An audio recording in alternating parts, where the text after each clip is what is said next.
magpapalit pala ako ng clutch spring. Ito ipapalit ko.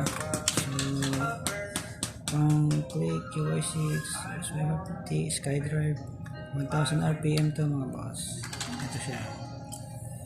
Ito naman yung stock ng Easy Ride na 150N. Yan. So comparison naman, parehas lang, parang 1K RPM yata ito.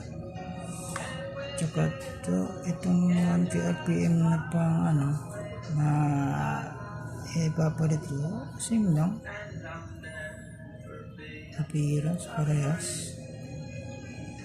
Sa tigas, parang parehas din. So sinubukan ko siyang ginanon ko lang siya. Magkaparehas lang. Ayan, parehas ng tigas. So yan, yan ipapalit ko.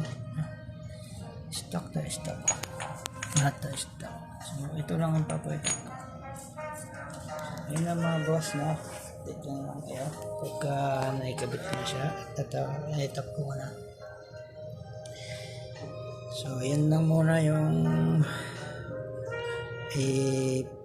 tatry ko pag-upgrade ba yan. Sana upgrade, hindi downgrade na. Kasi malakas talaga sa gas ito. Stop na clutch spring nya.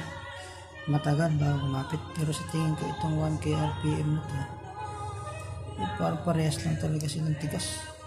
Matigas din eh. So kapal ng spring.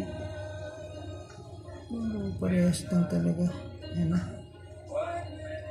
Walang pinagkaiba. Kaya matigas din siya. Malalaman ito pag naikabit na at magamit na.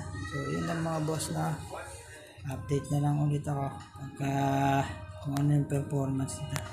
Yun lang.